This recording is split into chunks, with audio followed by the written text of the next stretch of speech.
The evening light in the terraced valley of Omia was a masterful painter, trading the bright, warm gold of the afternoon for the deep, bruised violets and soft indigos of twilight. High above the quiet village, the ancient cedar and bamboo forests stood as silent, towering guardians, their leaves rustling in a gentle, rhythmic chorus as the evening breeze rolled down the mountainside. The cooling air carried the damp, earthy scent of moss and the promise of a peaceful night. Down in the valley, a low silver mist began to settle over the tiered rice paddies, blanketing the water like a soft, woven tapestry of gossamer thread. Inside his warm and welcoming workshop, Kenjiro, the village's master lantern maker, sat with his legs comfortably folded upon the fragrant, woven tatami floor. His sanctuary was a place of profound sensory warmth, insulated from the approaching chill of the night.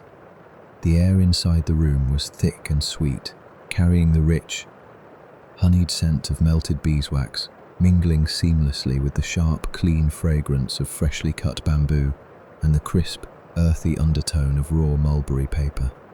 Kenjiro was a man of immense patience, his hands weathered by years of meticulous craftsmanship. He dipped a broad, soft-bristled brush into a shallow porcelain bowl filled with a dark, shimmering indigo dye. With a practiced, fluid motion, he swept the brush across a wide sheet of translucent paper. The colour bloomed across the fibres, like a night sky expanding over the horizon. He was careful not to rush, letting his breathing fall into harmony with the delicate work of his hands. Just outside the open wooden window of his workshop, the garden offered its own quiet companionship. A bamboo water pipe, the shishiodoshi, slowly filled with water from a hidden mountain spring. As the water reached the brim, the bamboo tipped forward, spilling its crystal contents into a smooth stone basin below. It fell back against a rock with a hollow, resonant clack. The sound was not abrupt, but rather a comforting, rhythmic heartbeat that measured the peaceful passing of time in the valley. Kenjiro paused, his brush hovering gently above the delicate bamboo framework of the lantern. Despite the warmth of the room, a gentle, lingering melancholy rested heavily in his chest. He looked deeply into the pool of indigo dye, seeing fragments of a forgotten time reflected in its dark surface. He was building this unique lantern for a very specific purpose. It was an offering meant for the Whispering River, a legendary, hidden waterway his grandfather had spoken of often during Kenjiro's childhood. It was said to be a place where memories found peace, a sacred current where one could honor the quiet spirits of their ancestors. Yet, as the years had passed and the silver hairs had gathered at Kenjiro's temples, the exact path to the river had faded from his mind, slipping away like water through cupped hands. The ache of this forgotten route was a quiet sorrow, a feeling of losing a precious heirloom, not of gold or jade, but of geography and spirit.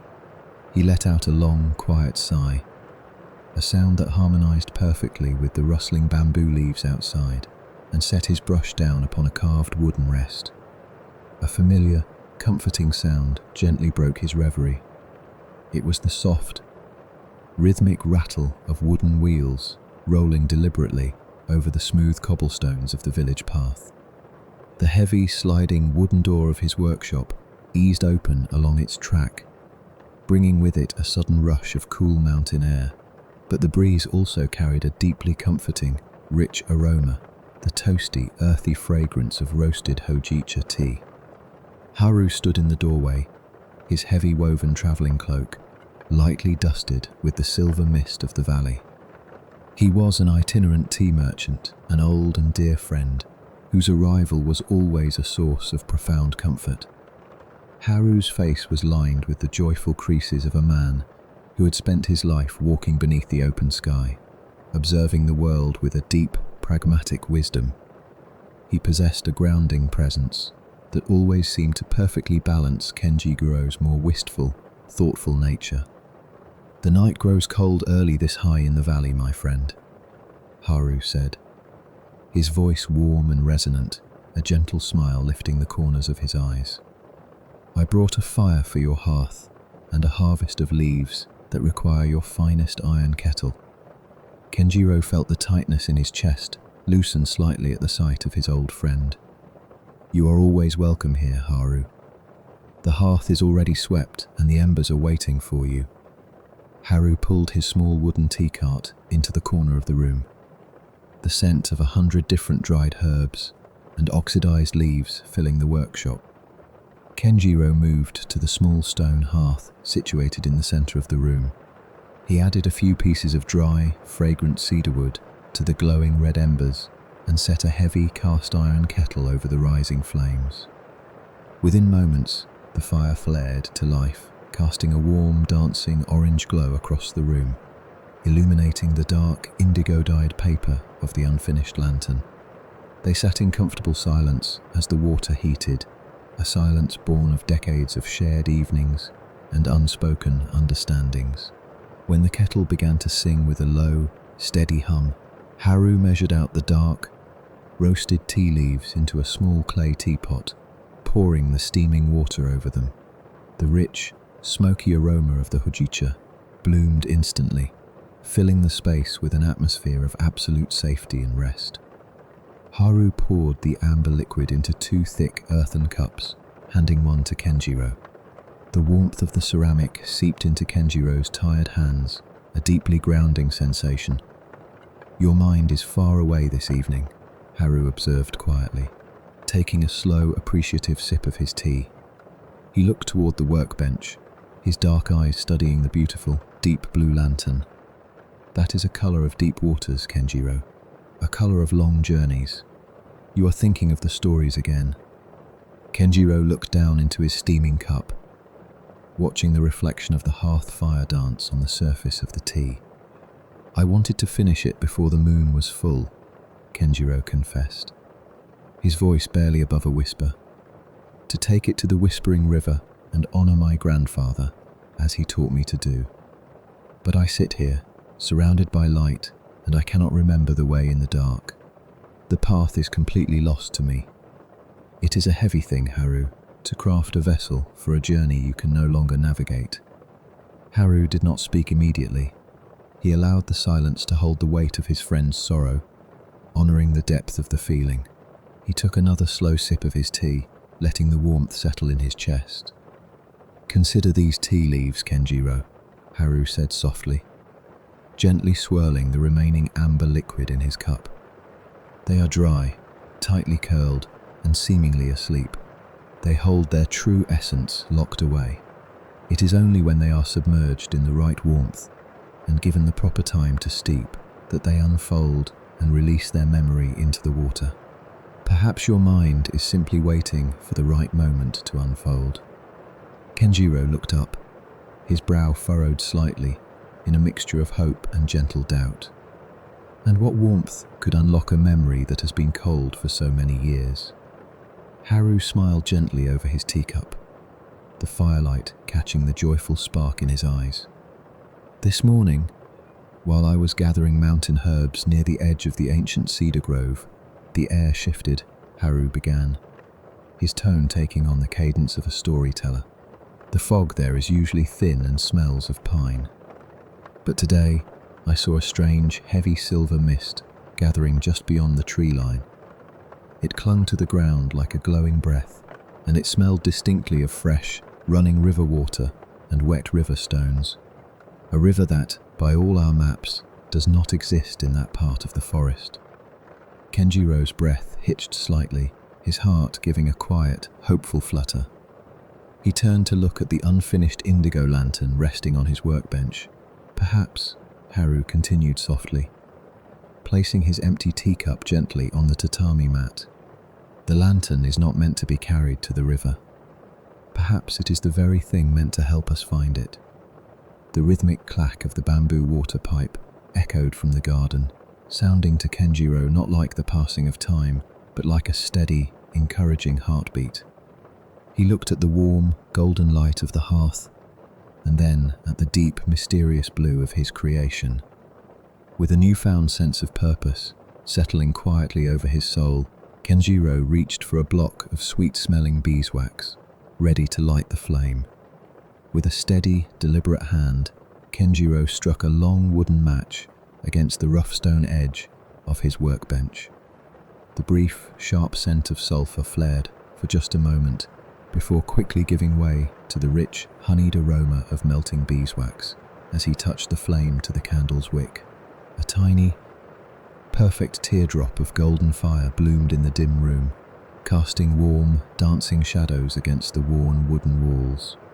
Kenjiro carefully lifted the indigo-dyed mulberry paper shade, its surface painted with delicate, sweeping strokes of silver ink that mimicked the gentle flow of water, and settled it perfectly over the candle. Instantly, the entire atmosphere of the workshop transformed. The bright golden firelight was filtered through the stained, translucent paper, washing the room in a deep, tranquil blue, like moonlight resting peacefully at the bottom of a clear, quiet ocean.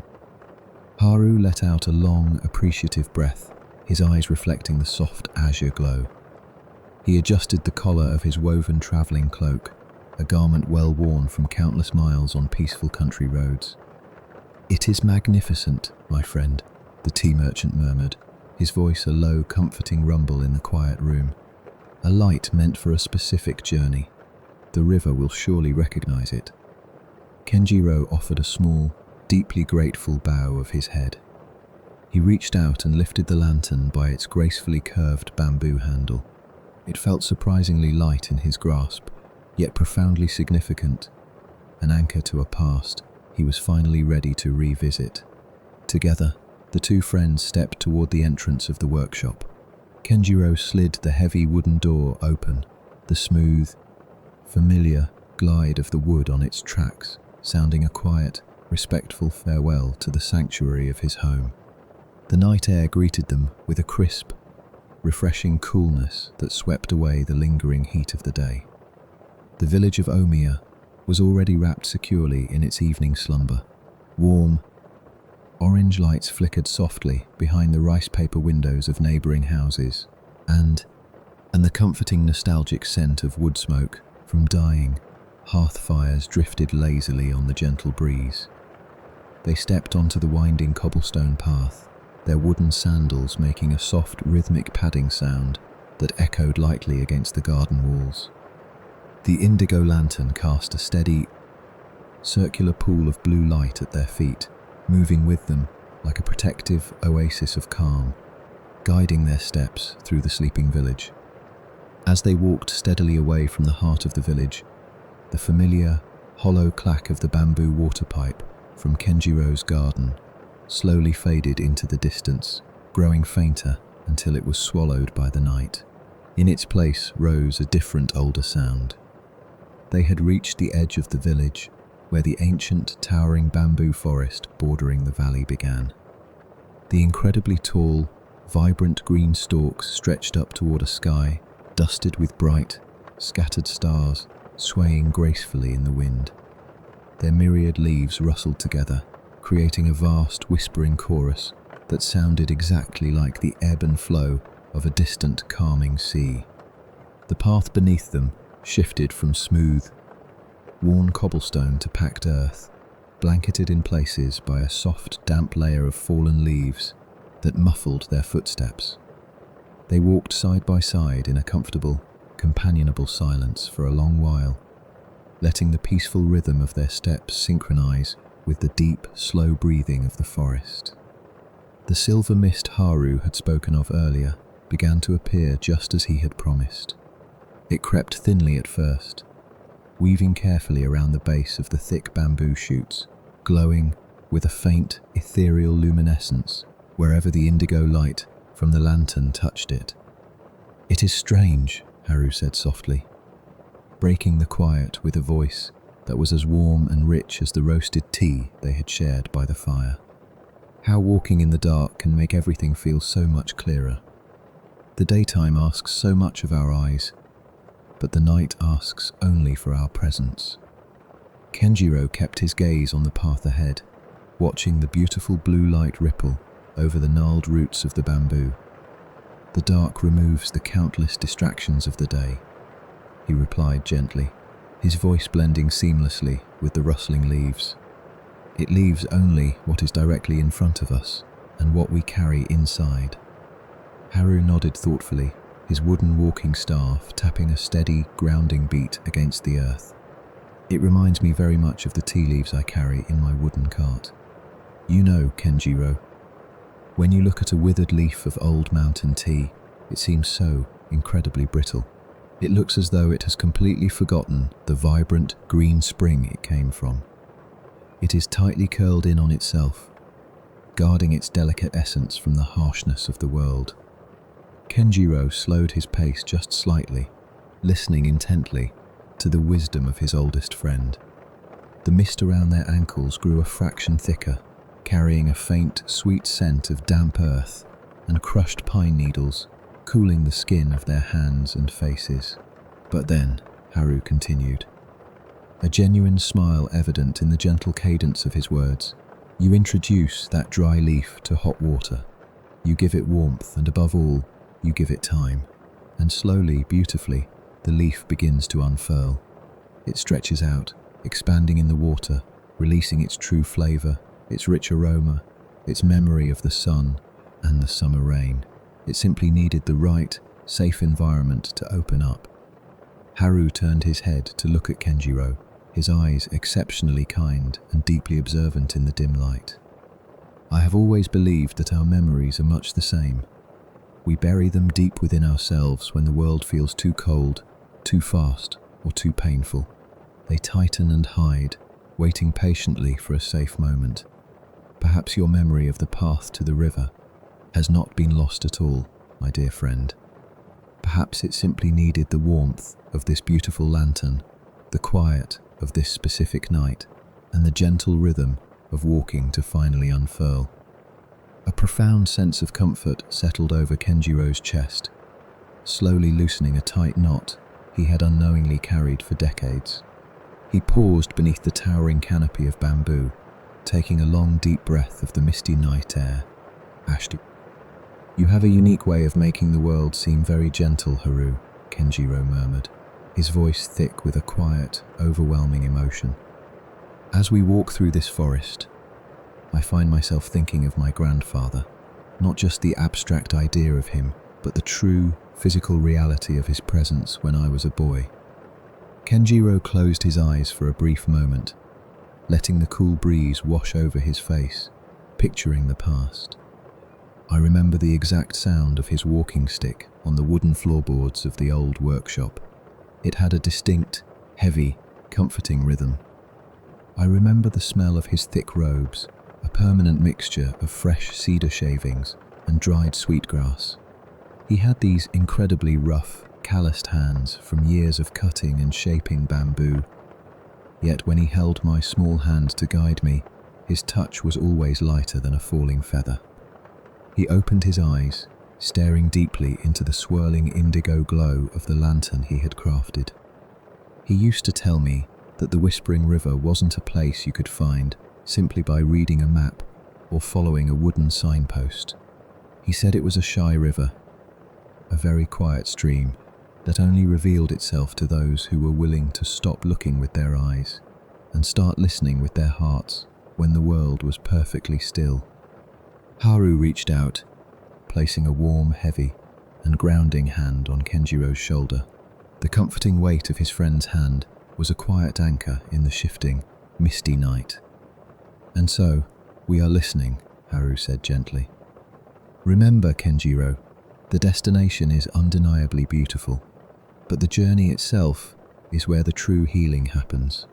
We are not just walking to a river tonight, we are walking through the years, patiently reclaiming the pieces of yourself you thought were left behind. Kenjiro smiled, a true unburdened smile that finally reached his eyes, crinkling the corners with a deep, silent joy. Thank you, Haru. Let us continue. They pressed deeper into the heart of the bamboo grove. The air grew steadily cooler, carrying a profound, heavy stillness that seemed to muffle the sounds of the outside world entirely, leaving only the sound of their breath and their footsteps. The silver mist thickened significantly, no longer just creeping around their ankles, but swirling lazily up to their waists. It was exactly as Haru had described it that morning. It did not smell of the dusty forest, but rather of fresh, running water tumbling over smooth, wet river stones. The scent was a promise, a tangible, physical clue that they were nearing something ancient and hidden from the waking world. The path began to curve gently, following the natural winding contours of the steep terraced valley. The indigo light of the lantern painted the towering green stalks around them in shades of twilight purple and deep midnight blue. Suddenly, the dense wall of bamboo ahead of them seemed to part, gracefully bowing to either side, like a natural, living curtain, being slowly drawn back to reveal a hidden stage. Kenjiro lifted the lantern slightly higher. The blue light spilled forward, gently illuminating an old moss-draped stone shrine nestled quietly into the hillside. It was a shrine dedicated to the fox, the legendary, clever guardian of the forest. Its once sharp stone features now softened and smoothed by countless centuries of rain and wind. Lush, velvety green moss clung thickly to the curved roof of the small stone structure, and a single, perfectly preserved autumn leaf rested peacefully on the empty altar. But it was not the beautiful shrine itself that captured their absolute attention. It was what lay just beyond it. At the base of the stone monument, almost completely concealed by a thick patch of creeping ferns and deep shadows, a forgotten, heavily overgrown trail led steeply down into a much deeper part of the valley. The glowing silver mist was flowing slowly down this path, behaving more like a gentle, cascading waterfall of vapor than ordinary fog. Beyond the edge of the overgrown trail, the valley floor dropped away, bathed in the rich, velvety deep purple of the early night. From somewhere far below, carried upward on a cool, incredibly refreshing breeze, came the faintest, most delicate and musical sound of rushing water. Kenjiro stood absolutely still, his breath caught softly in his chest as the delicate melody of the hidden water reached his ears. For so many years, he had convinced himself that the whispering river was nothing more than a beautiful fable, a gentle fiction spun by his grandfather to soothe a restless child on rainy evenings. But now, standing at the precipice of the sunken valley, the undeniable sound of water moving over smooth stones wrapped around him like a familiar, long-awaited embrace. The sound was not a roar, but a continuous, silvery murmur that seemed to speak in a language just beyond the edge of understanding. Beside him, Haru let out a slow, deeply contented sigh. The old tea merchant leaned heavily on his walking stick, a warm and crinkled smile spreading across his weathered face. He tilted his head slightly, closing his eyes to fully absorb the auditory landscape before them. "You hear it, my friend?" Haru asked, his voice barely louder than the rustling of the bamboo behind them. "The earth has kept its secret well, but it is entirely willing to share it with those who walk softly enough to listen." Kenjiro nodded slowly, though his friend's eyes were still closed. He looked down at the indigo lantern in his hand. The warm amber flame of the beeswax candle inside flickered gently, causing the deep blue light to pulse like a slow, steady heartbeat against the surrounding silver mist. "I hear it, Haru. It is exactly as he described it. It sounds like 100 tiny bells ringing under the surface of the earth. Then let us not keep the river waiting," Haru said gently, opening his eyes and gesturing toward the forgotten trail. "Though it seems we will have to ask the forest for permission to pass." Kenjiro lowered the lantern to illuminate the path leading down from the stone fox shrine. The trail was remarkably steep, paved with ancient, uneven river stones that had been completely reclaimed by the wild. But it was not just moss and ferns that blocked their way. A thick, beautifully intricate curtain of blooming jasmine vines had grown across the sunken path, weaving themselves into a fragrant, living tapestry. The vines were dense, forming a soft, natural barrier that stretched from one side of the narrow ravine to the other, completely obscuring the way forward. The sweet, heady perfume of the white jasmine blossoms was incredibly intense in the damp night air, mingling seamlessly with the crisp, clean scent of the river mist and the comforting aroma of melted beeswax emanating from Kenjiro's lantern. It was a beautiful sight, but a daunting one. The vines were thick as ropes in some places, and as delicate as thread in others, hopelessly tangled together in a chaotic embrace. Kenjiro felt a sudden, familiar wave of quiet despair wash over him, a heavy echo of the melancholy he had carried for so long. He reached out with his free hand, his fingertips hovering hesitantly over the tightly knotted leaves. "It is completely overgrown," he murmured, a note of defeat softening his voice. "The forest has woven a blanket over the path. If we try to push through, we will break the stems. We will destroy something beautiful just to satisfy my selfish longing." He began to lower the lantern, the deep blue light receding slightly from the barrier. "Perhaps this is a sign that the past should remain undisturbed." Haru chuckled, a low, rumbling sound that felt as grounding and warm as a hearth fire in midwinter. He stepped forward, laying a gentle, reassuring hand on Kenjiro's shoulder. "My dear patient friend," Haru said softly, "you spend days shaving bamboo into ribbons thinner than paper. You paint strokes of ink so fine they look like the eyelashes of a butterfly. Have you suddenly lost your appreciation for gentle work?" Haru moved past Kenjiro and approached the wall of jasmine. "These vines are like the years, Kenjiro. They grow slowly, silently, wrapping around the things we leave behind. They do not mean to hide the path from us maliciously. They are simply protecting it, keeping the earth soft and the memories safe until someone cares enough to come looking again. We will not break them. We will simply ask them to step aside." Kenjiro watched as the old tea merchant rolled up the loose sleeves of his linen robe. "Bring the light closer," Haru instructed gently. "Hold it high, so we can see the beginning of the knots." Kenjiro stepped forward, raising the indigo lantern. The soft, diffuse light washed over the barrier, illuminating the pale green stems and the tiny, star-like white blossoms. Haru reached out with his weathered hands. His fingers, permanently stained a faint, warm brown from decades of rolling and sorting oxidized tea leaves, were incredibly deft. He did not pull or tear at the vines. Instead, he simply traced the path of a single stem, finding where it looped around its neighbor, and gently guided it backward through the loop. "It is exactly like untangling the roots of a rare mountain tea plant," Haru explained, his voice taking on the rhythmic, soothing cadence of a teacher sharing a cherished lesson. "If you pull in frustration, the root snaps and the plant suffers. But if you take a breath, if you trace its journey and understand how it grew into this shape, it yields entirely on its own."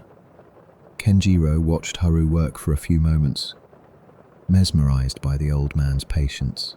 The rustling of the leaves under Haru's careful touch sounded like the softest of whispers. Gently, Kenjiro reached out with his free hand and found a tangled vine of his own. He mimicked Haru's movements, finding the end of a delicate green tendril and slowly working it free from a cluster of older, thicker stems. They fell into a quiet, rhythmic harmony.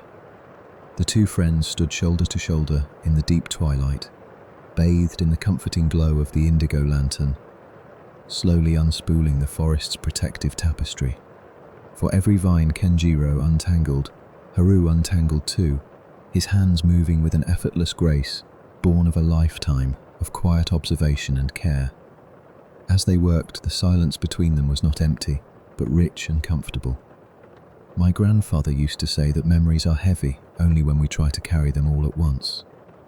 Kenjiro spoke softly into the quiet night, his hands busy guiding a long blooming vine to the side of the path.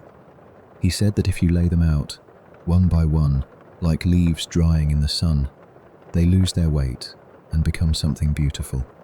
I think I forgot how to lay them out. I let them become tangled, just like this path." Haru smiled, never taking his eyes off his work. "It is a very easy thing to do, Kenjiro. We are all prone to tangling our thoughts when the world moves too fast. But look at what happens when you slow down. Look at what happens when you bring a little light to the knots." Slowly but surely, the barrier began to part. They did not sever a single stem, nor did they crush a single fragrant blossom. Instead, they draped the untangled vines over the low branches of a nearby cedar tree, creating a soft blooming archway over the ancient stone steps. As Haru cleared the final, thickest cluster of vines away from the center of the path, he suddenly paused, his hands freezing in mid-air. He let out a soft, drawn-out breath of pure wonder. "Oh my," he whispered. "Kenjiro, bring the lantern down. Look at this." Kenjiro lowered the indigo lantern, casting its gentle light into the small, shadowed space Haru had just uncovered. There, clinging to the damp stone wall of the ravine, was a single breathtaking flower. It was unlike the surrounding jasmine. It was large, the size of a teacup, with long, elegant petals the color of fresh cream. Under the blue glow of the lantern, the petals seemed to shimmer with an almost pearlescent quality. It was a night blooming cereus, rare and magnificent, releasing a fragrance so pure and delicate it seemed to clear the mind instantly. "A moonflower," Haru murmured, his voice rich with quiet reverence. He knelt slightly, being careful not to let his robes brush against the delicate petals. It hides entirely from the sun. "People often think, Kenjiro, that the daylight is the only time things grow, the only time things are allowed to be beautiful. They think that when the dark comes, everything must close its eyes and sleep." Haru looked up, meeting Kenjiro's gaze. "But some of the most beautiful things in this world only ever open in the absolute quiet of the dark. They require the stillness of the night to share their true nature." Kenjiro looked from the radiant white flower to his friend's gentle, smiling eyes. In that profoundly quiet moment, a profound realization washed over him, completely dissolving the last, stubborn remnants of his lifelong melancholy. He realized, with a sudden and comforting clarity, that his grandfather's memories had never truly been lost to him. They had not faded away into the mist of forgotten things. They were simply like the moonflower. They had been waiting in the quiet dark of his heart, waiting for him to stop rushing, waiting for him to have the stillness and the peace of mind to perceive them once again. A warm, deeply settling comfort bloomed in Kenjiro's chest, a feeling as bright and pure as the candle burning within his beautiful paper lantern. He smiled back at Haru, a genuine, completely unburdened smile that reached all the way to the corners of his tired eyes. "Thank you, Haru," Kenjiro whispered into the fragrant air, "for helping me untangle the path. The pleasure was entirely mine, old friend," Haru replied, giving Kenjiro's arm an affectionate squeeze as he stood back up. "Now, I believe we have a river to greet." With the protective curtain of jasmine safely swept aside, a deeply refreshing breeze swept upward from the valley floor. It rushed past them, cooling their faces and carrying the distinct, rich scent of deep water and clean earth. Through the newly opened archway of vines, the path continued downward, leveling out just a short distance ahead. And there, hovering gently over the unseen valley floor, the silver mist began to shimmer with a new, magical quality. A soft, bioluminescent glow, the color of starlight reflecting off moss, pulsed steadily in the beautiful beckoning distance. They stepped gracefully through the newly opened archway of vines, leaving the sweet, heavy perfume of the blooming jasmine behind them. Their boots pressed softly into the damp, loamy soil of the descending path, a sound that was instantly absorbed by the vast, quiet expanse of the valley. The air here grew noticeably cooler, wrapped in a blanket of evening mist that felt wonderfully refreshing against their skin. It carried the invigorating chill of the deep night, a perfect contrast to the lingering warmth of their journey.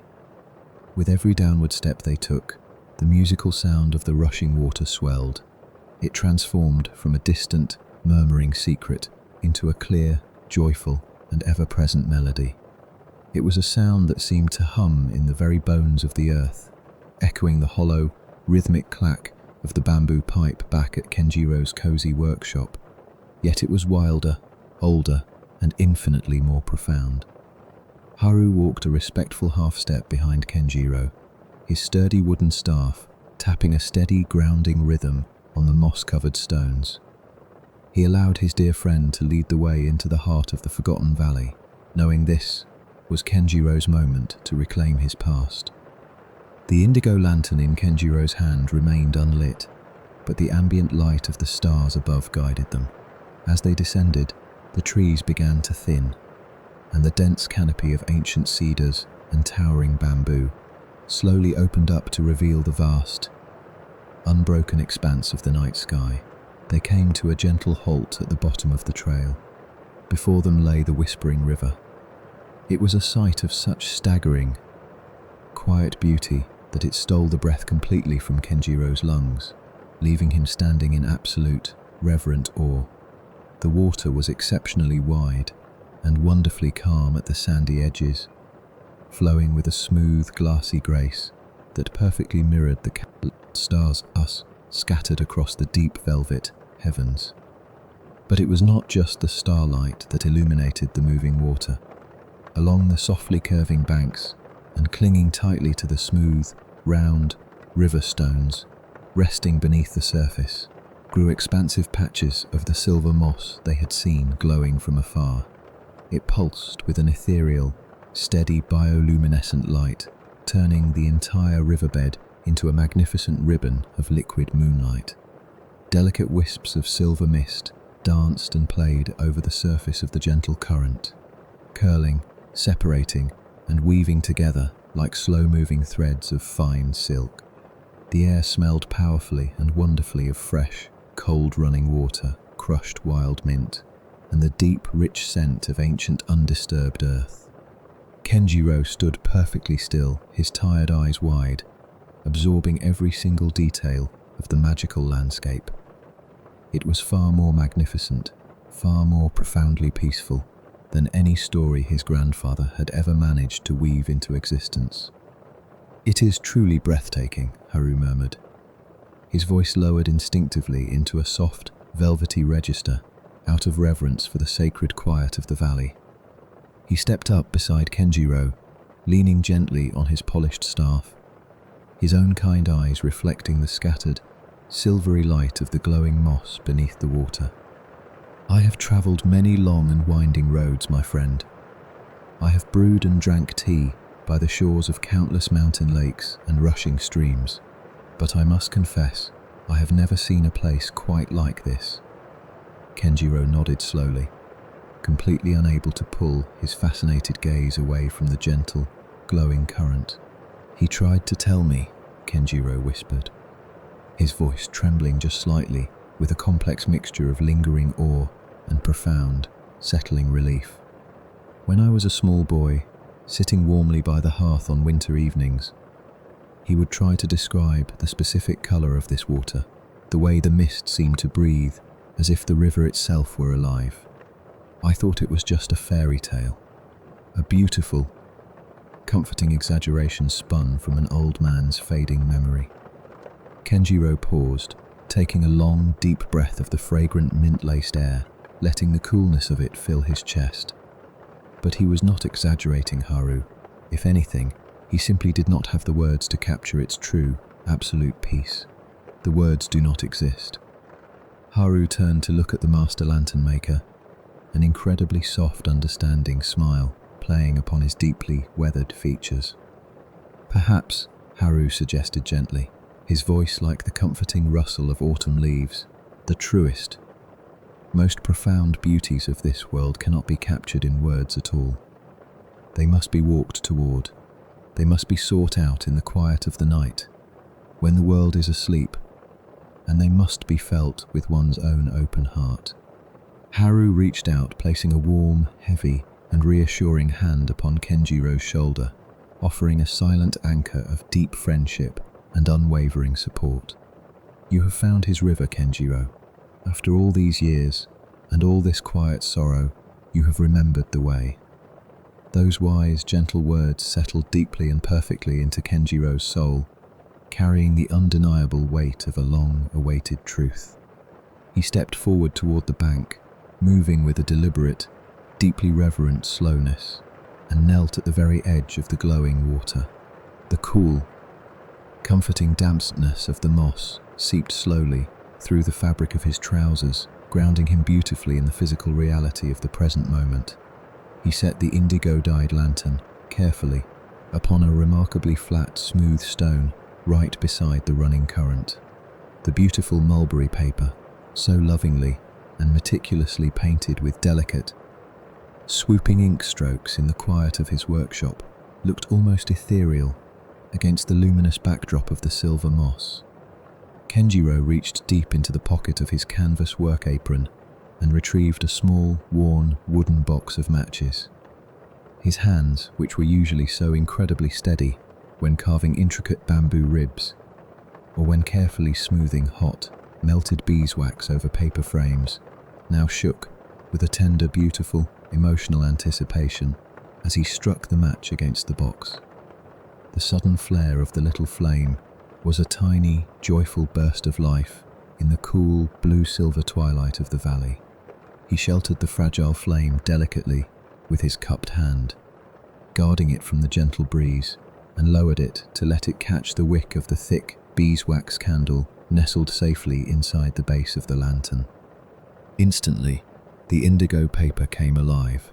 The warm, amber glow of the candlelight pushed outward from within, illuminating the painted ink strokes from behind and cutting bravely and beautifully through the cool, shifting silver mist of the river. The visual contrast was utterly mesmerizing. It was a core of deep, golden, comforting hearth fire floating gently against a vast, silent world of starlit silver and deep, shadowy blues. The sweet, familiar fragrance of the burning beeswax mingled perfectly with the scent of the wild mint and the damp earth, creating a perfume of pure, unadulterated peace. Kenjiro lifted the glowing lantern with both hands. It felt incredibly light in his grasp, yet it held the heavy, beautiful weight of all his lifelong longing, all his enduring love, and all his cherished memories of the grandfather who had shaped the very foundation of his life. "For you," Kenjiro whispered softly into the misty air, his voice carrying clearly and purely over the gentle, musical burble of the flowing water. "May your memory find the eternal peace of this beautiful water, and may my heart finally, truly rest." With a slow, remarkably fluid motion, he extended his arms over the water and lowered the wooden base of the lantern onto the surface of the river. He felt the sudden, icy coolness of the water brush against his fingertips. The river accepted the offering immediately, taking the small wooden base into its gentle, pulling current. Kenjiro let go. The beautiful indigo lantern turned once upon the surface, as if acknowledging him, as if bidding him a fond farewell, and then it began its slow, unbelievably graceful journey downstream. As Kenjiro watched it drift, the deep, settling warmth that he had felt upon the forest path now expanded completely. It flooded his chest, radiating outward to his very fingertips, and completely washing away the absolute last, lingering traces of his lifelong melancholy. The quiet, heavy sorrow that had lived behind his ribs for so many years, the sorrow of feeling disconnected and lost, dissolved entirely. It melted away into a profound, golden, and unshakable contentment. He remained kneeling on the soft, fragrant, damp earth, Haru's hand still providing a comforting, steadying weight upon his shoulder. Together, in absolute companionable silence, the two dear old friends watched the warm amber light drift further and further away down the glowing river. It glided smoothly past ancient outcroppings of glowing silver moss. It disappeared briefly behind swirling, slow-moving veils of shifting mist, only to reappear further down, growing smaller and softer with every passing moment. It looked less and less like a paper lantern, and more like a solitary, beautiful amber star that had gently fallen from the night sky to float peacefully upon the ancient, whispering waters. They stayed there, breathing in the cool, mint-scented air, and watched until the lantern was nothing but a tiny, flickering pinpoint of golden warmth in the vast, serene darkness of the distant valley. And as that final, beautiful speck of light vanished gracefully around a far-off bend in the river, a profoundly heavy, wonderful exhaustion began to wash slowly over Kenjiro. It was not the weary, aching tiredness of a long day spent battling sorrow or fighting against the current of life. Rather, it was the deeply satisfying, incredibly peaceful fatigue of a beautiful task that has been perfectly and lovingly completed. The long journey was finally done. The lost river had been found, the offering had been made, and his heart felt remarkably, beautifully light. The cool night air of the valley suddenly felt like a gentle reminder of the warm, glowing hearth waiting patiently for them far behind. The quiet, misty sanctuary of the village of Omiya and the deep, comforting embrace of home was softly calling them back to rest. Turning away from the silver waters, Kenjiro and Haru began the slow, peaceful ascent, back up the hidden, winding trail. The walk through the ancient forest felt entirely different than it had just an hour before. The dense canopy of towering cedar and thick, swaying bamboo no longer felt like a mysterious curtain holding back forgotten secrets. Instead, it felt like a grand protective roof, gently arching over them to shelter their journey from the vastness of the midnight sky. Haru led the way with his characteristic steady, grounded pace, his wooden sandals finding the most secure footholds among the roots and stones with practiced ease. Kenjiro followed closely behind, his hands now entirely empty of the indigo lantern, yet his spirit overflowing with a profound quiet joy that he had not known in decades. The fragrant, blooming jasmine vines that had previously required such careful, meticulous untangling now seemed to naturally part for them, their delicate white petals swaying gently in the cool, upward draft of the hidden valley. The moonlight filtered down through the trembling bamboo leaves, casting long, elegant ribbons of silver light across the dark, mossy earth. They did not speak as they climbed. There was simply no need for words. The silence that stretched between the two old friends was rich, deeply comfortable, and entirely understood. It was the companionable, warm quiet of a shared triumph, a silent language woven of mutual respect and absolute peaceful presence. As they crested the final ridge of the steep valley and passed by the old, moss-draped stone fox shrine, now glowing softly under the moon, Kenjiro paused. He reached out and placed a gentle, deeply appreciative hand on the cool, damp stone. It was a silent, heartfelt gesture of boundless gratitude to the ancient forest, to the guiding spirits of his ancestors, and to the beautiful, forgiving night itself. The sleeping village of Omiya lay perfectly still as they descended the gentle, familiar slope back into the terraced valley. The worn, rounded cobblestones under their feet felt incredibly grounding, welcoming them back to the world of men. Every wooden home and quiet shop they passed was dark and silent, wrapped securely in the deep, heavy slumber of the late hour. The air here in the village was less wild than by the rushing river, carrying instead the comforting, domestic sense of damp terrace soil, the faint memory of distant wood smoke, and the sweet, lingering residue of steamed rice from evening meals long finished. When the familiar silhouette of Kenjiro's workshop finally appeared through the thinning mist, its sloping tiled roof and sturdy wooden walls felt like an old, steadfast friend holding out open arms. Kenjiro slid the heavy wooden front door open with a soft, comforting rumble, and the two men stepped gently over the threshold, leaving the cool silver mist of the mountain behind them. they carefully slid the door shut, the latch falling into place with a satisfying final click, securely sealing the warm sanctuary of the workshop against the cool roaming night. The interior of the lantern maker's home was a haven of lingering, enclosed warmth. The sunken stone hearth in the centre of the main room still held a bed of magnificent, glowing embers, pulsing with a dull cherry-red light beneath a soft, powdery blanket of grey ash. The air inside was rich and incredibly soothing, heavy with the beautifully layered, familiar aromas of Kenjiro's craft and Haru's trade.